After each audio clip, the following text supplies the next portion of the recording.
चलिए सर आगे बढ़ते हैं। लीज कॉन्ट्रैक्ट की डेफिनेशन को कवर करने के बाद, लीज कॉन्ट्रैक्ट की डेफिनेशन में जो कॉन्सेप्ट्स थे उनको कवर करने के बाद, अब हम फाइनली लेसी के पर्सपेक्टिव से अकाउंटिंग ट्रीटमेंट को देखने लगे हैं। एक लीज कॉन्ट्रैक्ट में हमारे पास एटलीस्ट दो पार्टीज तो होंगी। Number one lessee, number two lessor. दोनों पार्टीज के पर्सपेक्टिव से अकाउंटिंग ट्रीटमेंट अकाउंट IFRS 16 में हम कवर करेंगे। फॉर द टाइम बीइंग हम लेसी के पर्सपेक्टिव से देख रहे हैं कि लेसी एक लीज ट्रांजेक्शन को किस तरह से अपनी किताबों में अकाउंट फॉर कर रहा होगा। तो कहता है a lessee is required to recognize the asset that is called right to use asset. A lessee is required to recognize the asset that is called right to use asset, representing its right to use the underlying leased asset, and a lease liability representing its obligation to make future payment. Sir lessee ने क्या करना है? लेसी ने अपनी किताबों में एक asset record करना है, एक लाइबिलिटी रिकॉर्ड करनी है।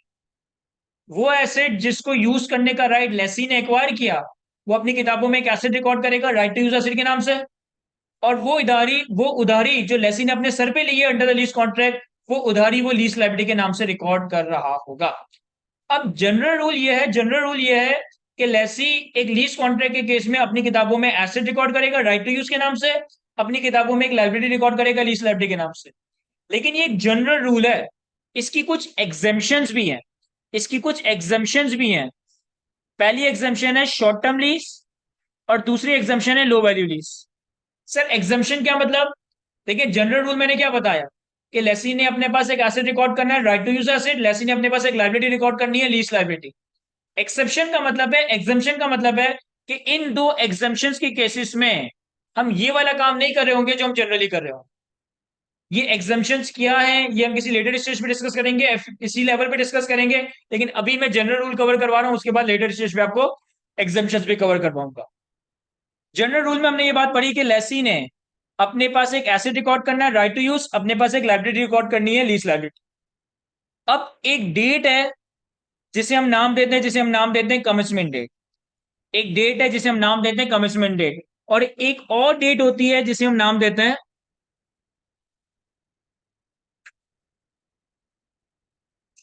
Agreement date. Sir commitment date और एग्रीमेंट डेट में क्या फर्क है समझिएगा। जिस दिन लेसी और लेसोर लीज कॉन्ट्रैक्ट को साइन कर रहे हैं ना, जिस दिन लेसी और लेसोर लीज कॉन्ट्रैक्ट की टर्म्स एंड कंडीशंस पे अप्रूवल दे रहे हैं ना, ये डेट एग्रीमेंट डेट है। एग्रीमेंट डेट या लीज एग्रीमेंट डेट क्या है? कि जिस दिन लेसी और लेसोर एक लीज कॉन्ट्रैक्ट को साइन कर दे, या लेसी और लेसोर लीज कॉन्ट्रैक्ट की टर्म्स एंड कंडीशंस की अप्रूवल देते हैं, ये एग्रीमेंट डेट है। कमिटमेंट डेट कोई और देना है। कमिटमेंट डेट वो देना है जिस दिन लेसोर अपने एसेट का राइट टू यूज लेसी को मेड अवेलेबल कर। कमिटमेंट डेट वो डेट है जिस दिन लेसोर अपने अंडरलाइंग एसेट का राइट टू यूज लेसी को मेड अवेलेबल कर। फॉर एग्जाम्पल, आप जितनी भी जगह पे कोई एसेट या कोई प्रॉपर्टी रेंट पे लेने के लिए जाओ, तो ऐसा नहीं होता कि आप मालिक के पास जाओ, मालिक के साथ एग्री करो, लीज कॉन्ट्रैक्ट साइन करो, और उसी दिन से जगह का पोजीशन ले लो। प्रैक्टिकली ऐसा कहीं भी नहीं हो रहा हो। फॉर एग्जाम्पल कि जब मैंने ये कैंपस भी रेंट पे लिया था, तो कैंपस को रेंट पे लेने से 3 महीने पहले मैंने और मालिक ने एग्रीमेंट साइन किया था। तो जिस वक्त मैंने और मालिक मकान ने बैठ के लीज एग्रीमेंट साइन किया, वो हमारी लीज एग्रीमेंट डेट है। और लीज एग्रीमेंट में ही हमने लिख दिया कि किस दिन मुझे जगह का पोजीशन मिलेगा, किस दिन ये जगह मेरे कब्जे में आ रही होगी, वो मेरी लीज कमिटमेंट डेट है। तो एग्रीमेंट डेट और कमिटमेंट डेट में क्या फर्क है? कि जिस दिन एग्रीमेंट साइन हो रहा है, एग्रीमेंट अप्रूव हो रहा है, वो एग्रीमेंट डेट है। और जिस दिन अंडरलाइंग एसेट को यूज करने का राइट लेसोर से लेसी की तरफ ट्रांसफर हो रहा है, लेसोर लेसी को मेड अवेलेबल कर रहा है, वो आपका कमिटमेंट डेट कहलाया जाएगा। तो अब जो बात मैं आपको बताने लगा हूं, ये काम आपने कमिटमेंट डेट पे करना है। कमिटमेंट डेट की मैंने डेफिनेशन लिख दी है यहाँ पे। When lessor makes the underlying asset available for use to the lessee, जिस दिन लेसोर अपने एसेट का राइट यूज मेड अवेलेबल कर देगा, वो दिन कमिटमेंट डेट कहलाई जाएगी। कमिटमेंट डेट पे लेसी अपने पास एक एसेट रिकॉर्ड करेगा राइट टू यूज एसेट के नाम से। कमिटमेंट डेट पे लेसी अपने पास एक लाइबिलिटी रिकॉर्ड करेगा लीज लाइबिलिटी के नाम से। अब राइट टू यूज में क्या क्या चीजें आएंगी, लीज लाइबिलिटी में क्या क्या चीजें आएंगी, उसके बारे से डिस्कशन करते हैं। सर लीज लाइबिलिटी में सारी लीज पेमेंट्स आएंगी, इनकी हम एक अप्रोप्रिएट रेट से डिस्काउंटिंग कर रहे होंगे। लीज पेमेंट्स में, सॉरी, लीज लायबिलिटी में सारी लीज पेमेंट्स आएंगी, उनकी हम डिस्काउंटिंग करेंगे एक appropriate discount rate. Appropriate discount rate का लफ्ज यहाँ पे इसलिए इस्तेमाल कर रहा हूं क्योंकि इसके पीछे भी एक कॉन्सेप्ट है, लेकिन वो थोड़ा आने वाले वक्तों में आपके साथ डिस्कस करूंगा कि अप्रोप्रिएट डिस्काउंट रेट क्या होगा। कोई भी इंटरेस्ट रेट होगा, कोई भी एक अप्रोप्रिएट डिस्काउंट रेट होगा जिससे हम सारी लीज पेमेंट्स की डिस्काउंटिंग करेंगे और अपने पास एक लायबिलिटी रिकॉर्ड कर लेंगे। अच्छा, यहाँ पे लिखा है lease payments not paid at the commencement date. देखो इसका क्या मतलब। फॉर एग्जाम्पल कि मैंने जब ये जगह किराए पे ली ना, तो मैंने कुछ अमाउंट डाउन पेमेंट कर दी होगी और कुछ अमाउंट हर महीने के आखिर में या हर साल के आखिर में 5 साल तक पे करने का वादा किया होगा। मैंने जब ये जगह किराए पे ली तो मैंने एक्स अमाउंट का डाउन पेमेंट किया और बाकी रेंटल्स हर महीने के आखिर में या हर साल तक 5 साल तक पे करूंगा। तो लाइबिलिटी वो अमाउंट है जो मैंने आगे पे करनी है। जो डे वन पे करती वो तो डाउन पेमेंट थी या अपफ्रंट पेमेंट थी। तो जो अमाउंट मैंने फ्यूचर में पे करनी है उन सबकी मैंने डिस्काउंटिंग कर दी है लीज लाइबिलिटी आज। तो यहाँ पे ये लिखा है lease payment not paid at the commitment date. दूसरी तरफ आप अपने पास एक right to use asset record करोगे। राइट टू यूज एसेट में कुछ चार चीजें आ रही होंगी। Number one, amount of lease liability. जितना आपने लीज लाइबिलिटी क्रेडिट किया है उतनी ही अमाउंट से राइट टू यूज एसेट भी कैपिटलाइज हो रहा होगा। Number two, lease payment made at और before the commitment date less any lease incentive. देखो कुछ अमाउंट तो ऐसा है जो आपने उधारी इनकर की कि आने वाले वक्तों में पे करेंगे, वो आपके राइट टू यूज एसेट का पार्ट बन जाएगा। कुछ अमाउंट ऐसा है जो आपने डे वन पे कर दिया जिसे हम डाउन पेमेंट कह सकते हैं, ये भी आपके राइट टू यूज एसेट का पार्ट बन जाएगा। और अगर कोई इंसेंटिव वगैरह है तो इसे एसेट में एडजस्ट कर देंगे। तीसरा, initial direct cost incurred by the Lesi. Sir ये इनिशियल डायरेक्ट कॉस्ट क्या होती है?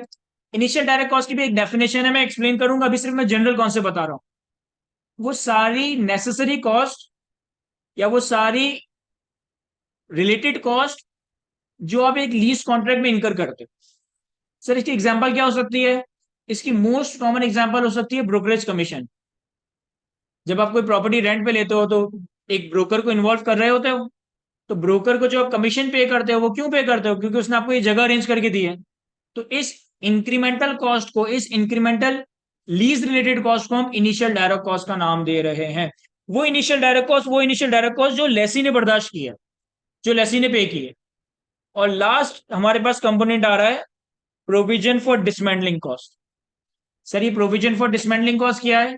सर ये वो सेम वही कॉन्सेप्ट है जो आपने IS 16 property plan and equipment में देखा। भाई ऐसा हो सकता है ना कि मैं कोई प्लांट एंड मशीनरी परचेज करूं और उसकी परचेज और इंस्टॉलेशन की वजह से मेरे ऊपर ये ऑब्लिगेशन हो कि मुझे इसकी यूजफुल लाइफ के एंड पे उसको डिसमेंटल करना है। तो हम क्या करते हैं कि जो भी डिसमेंटलिंग का एक्सपेक्टेड खर्चा होता है उसकी डिस्काउंटिंग करके अपने पास एसेट की वैल्यू में उसे कैपिटलाइज करके प्रोविजन क्रेडिट कर देते हैं। ये बात याद है ना, हमने I16 में कवर की है। इसी तरीके से ऐसा भी हो सकता है कि आपने लीज पे कोई प्लांट एंड मशीनरी खरीदी और लीज पे उस प्लांट एंड मशीनरी को लाने के लिए, लाने की वजह से आपके ऊपर ये ऑब्लिगेशन आ जाए कि जब आपकी लीज टर्म एंड होगी तो आपने इसकी डिसमेंटलिंग पे कोई ना कोई खर्चा करना है। तो जिस तरह से प्रॉपर्टी प्लांट एंड इक्विपमेंट में करते थे उसी तरह से यहां भी करना है कि जो भी डिसमेंटलिंग का खर्चा होगा, जो भी डिसमेंटलिंग का खर्चा होगा उसकी प्रेजेंट वैल्यू भी आप राइट टू यूज एसेट का पार्ट बना रहे हैं। आसान सी बात है, कोई बहुत ज्यादा मुश्किल बात नहीं है, एक दो सवाल सॉल्व करोगे सारी चीजें समझ आ जाएगी। कमिटमेंट डेट पे, कमिटमेंट डेट वो दिन जिस वक्त लेसर अपने आइडेंटिफाइड एसेट का राइट टू यूज लेसी को मेड अवेलेबल कर रहा है। लेसी कमिटमेंट डेट पे एसेट भी रिकॉर्ड करेगा, लाइबिलिटी भी रिकॉर्ड करेगा। लाइबिलिटी में सारी फ्यूचर लीज पेमेंट्स की प्रेजेंट वैल्यू आ जाएगी। राइट टू यूज एसेट में चार चीजें आएंगी, लीज लाइबिलिटी का अमाउंट, वो लीज पेमेंट जो कमिटमेंट डेट पे कर दी है, इनिशियल डायरेक्ट कॉस्ट का अमाउंट, और अगर कोई डिसमेंटलिंग की ऑब्लिगेशन है तो डिसमेंटलिंग कॉस्ट का डे वन पे प्रोविजन रिकॉर्ड हो रहा होगा। और भी बातें हमारे पास डिस्कस करने के लिए, लेकिन अभी फिलहाल मैं डिस्कस नहीं कर रहा। मैं एक सिंपल सा प्रैक्टिस क्वेश्चन करवाता हूं ताकि मैं चाहता हूं कि थोड़ा हम प्रैक्टिस भी करें, फिर हम फर्दर डिस्कशन करते हैं। अगर हम अपने पास इसी प्रेजेंटेशन में आगे आए तो हमारे पास इलस्ट्रेशन नंबर 6 आ रही है।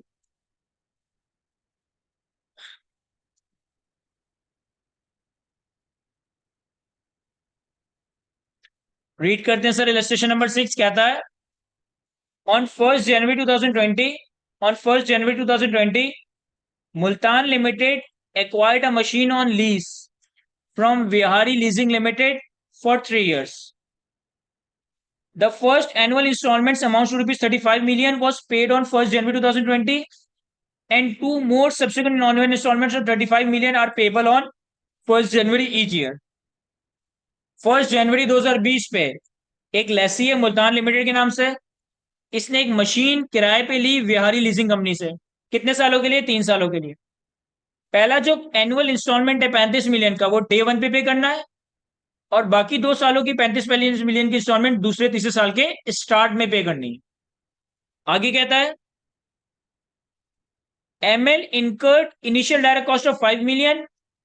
ML uses similar own machine for 7 years and depreciate them on straight line basis.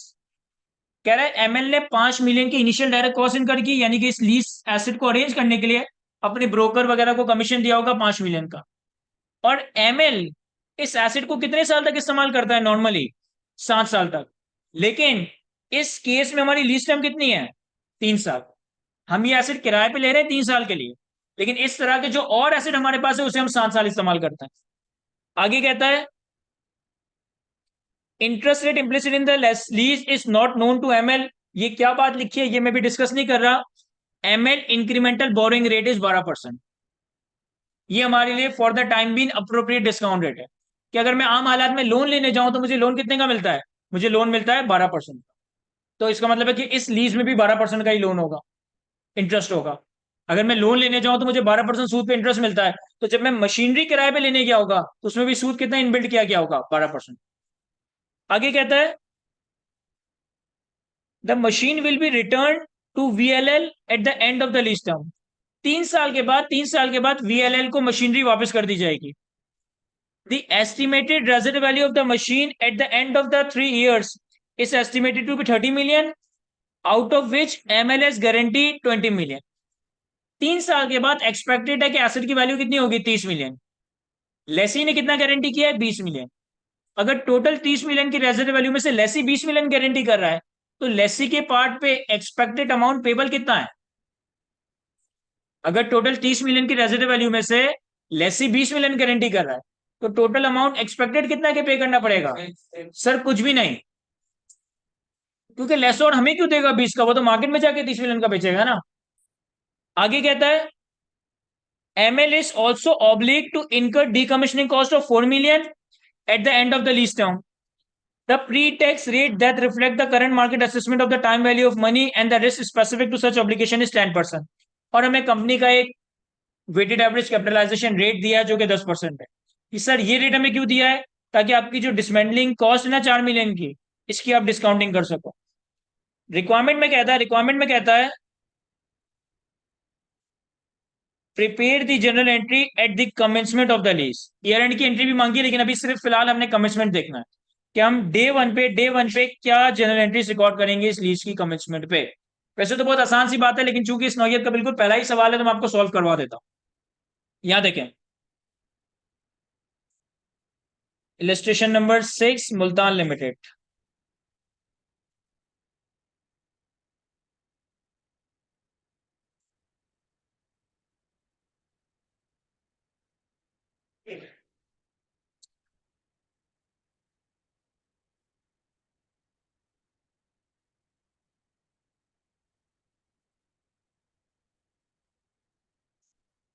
Sir सबसे पहले अगर मैं एक सिंपल सी टाइमलाइन बनाऊं तो हमारे पास 3 साल का लीज कॉन्ट्रैक्ट है। 3 साल की लीज में हमने क्या सेट लिया है? लीज हमारी स्टार्ट हो रही है 1 जनवरी 2020 पे। पहले साल का आखिर 31 दिसंबर 2020, दूसरे साल का आखिर 31 दिसंबर 2021, तीसरे साल का आखिर 31 दिसंबर 2022। सर हमें क्या क्या पे करना है? सर हमें रेंटल पे करना है। कितने? 35 मिलियन का रेंटल है और रेंटल साल के स्टार्ट में पे होगा, यानी पहले साल का रेंटल डे 1 पे हो जाएगा। दूसरे साल का रेंटल पहले साल के आखिर में या दूसरे साल के स्टार्ट में पे होगा। तीसरे साल का रेंटल तीसरे साल के स्टार्ट में या दूसरे साल के आखिर में पे होगा, और फिर यहां कोई रेंटल का अमाउंट पे नहीं करना। सही है? अच्छा, और कोई पेमेंट करनी है? यस सर, आपने एक 5 मिलियन की इनिशियल डायरेक्ट कॉस्ट भी पे करनी है। और कोई अमाउंट पे करनी है? यस सर, आपने डिसमेंटलिंग कॉस्ट भी पे करनी है। डिसमेंटलिंग कॉस्ट कितनी थी सर? डिसमेंटलिंग कॉस्ट थी, कहाँ गया, 4 मिलियन। और ये कब पे करना है सर? ये तो एंड में पे करना होगा ना। और सर आपने गारंटेड रेजिडेंट वैल्यू के नतीजे में कितना पे करना है सर? गारंटेड रेजिडेंट वैल्यू के नतीजे में भी हमें कुछ पे नहीं करना, क्योंकि रेजिडेंट वैल्यू 30 मिलियन, हमने गारंटी सिर्फ 20 मिलियन की। तो ये मैंने अपनी पेमेंट्स को प्लॉट कर दिया यहाँ पे। सबसे पहले मैं कैलकुलेट करता हूं lease liability. Sir lease liability कैसे कैलकुलेट होगी?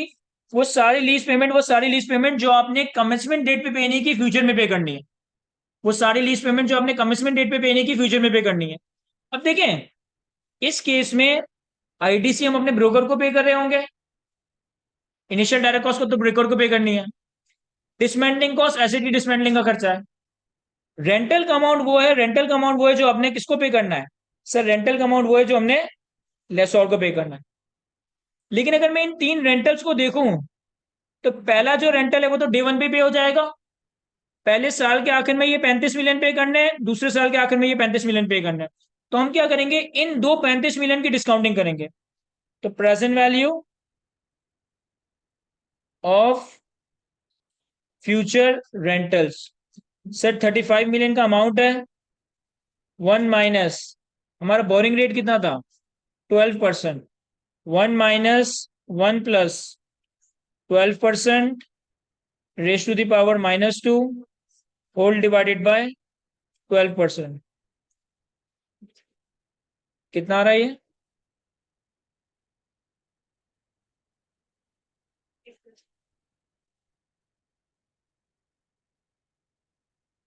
7.09 तो नहीं हो सकता। 35 मिलियन का तो रेंटल है ना। 59.15। सर हमारे पास लीज लाइबिलिटी का अमाउंट आ गया 59.15 मिलियन। समझ आ रही है हमें? दूसरा हमें क्या कैलकुलेट करना है सर? दूसरा हमें कैलकुलेट करना है राइट टू यूज एसेट। अब राइट टू यूज एसेट में हमारे पास चार चीजें आएंगी। Number one, lease liability. Sir वो कितना है? 59.15। नंबर टू, सर जो हमने 1 जनवरी 2020 पे पेमेंट करनी है। 1 जनवरी 2020 पे कौन सी पेमेंट करनी है सर? 1 जनवरी 2020 पे ये 35 मिलियन का पेमेंट करनी है। ऐसा ही है। और क्या आएगा सर? और हमारे पास इनिशियल डायरेक्ट कॉस्ट आएगी। वो इनिशियल डायरेक्ट कॉस्ट जो कि लेसी को बर्दाश्त करनी पड़ रही है, दैट इज 5 मिलियन। और क्या आएगा हमारे पास?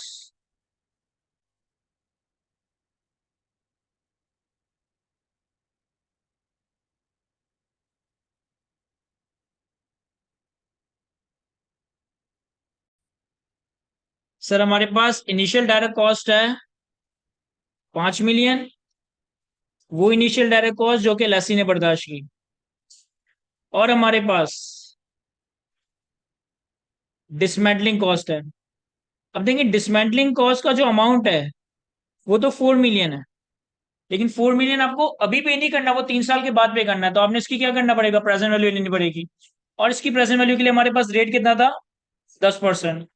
तो मैं इसकी डिस्काउंटिंग कर लेता हूँ simply. 4 million divided by 1 + 10% raise to the power 3। 3। अच्छा, आंसर ही 3 रहा। ठीक है। तो सर ये हमारे पास टोटल आ जाएगा, एसेट कितना रिकॉर्ड करना है?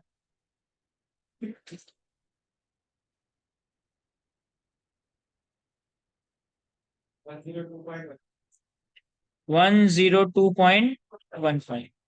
तो डे वन पे हमने 59.15 का लीज लाइबिलिटी रिकॉर्ड करना है। 102.15 का एसेट रिकॉर्ड करना है। बाकी चीजें कहाँ रिकॉर्ड होंगी वो भी देख लेते हैं। हम डे वन की जनरल एंट्री बनाते हैं। 1 जनवरी 2020 पे आपके पास right to use asset debit होगा। सर कितना अमाउंट था? 102.15। आपके पास लीज लाइबिलिटी क्रेडिट होगी। कितना अमाउंट था सर? 59.15। आपने पहला रेंटल डे वन पे कर दिया, तो कैश क्रेडिट होगा 35 मिलियन। आपने initial direct cost day one पे कर दी, कितनी? 5 मिलियन। और आपने अपने सर पे डिसमेंटलिंग की उधारी ली है या डिसमेंटलिंग की ऑब्लिगेशन ली है, तो प्रोविजन फॉर डिसमेंटलिंग कॉस्ट ये कितना था? 3 मिलियन। तो क्या हमारी एंट्री रिकंसाइल कर रही है? ऐसे रिकंसाइल करनी चाहिए, क्योंकि आपने नंबर्स ऐसे ही तो कैलकुलेट किए हैं कि लीज लाइबिलिटी में 59.12, 35 मिलियन की पहला रेंटल, 5 मिलियन की इनिशियल डायरेक्ट कॉस्ट और 3 मिलियन की डिसमेंटलिंग कॉस्ट। तो ये हमारी लीज की इनिशियल रिकॉग्निशन हुई है from the perspective of lessee. हर साल के आखिर में क्या करेंगे वो भी हम डिस्कस करेंगे। पहले यहां तक कॉपी कर लें, फिर हम आगे बढ़ते हैं।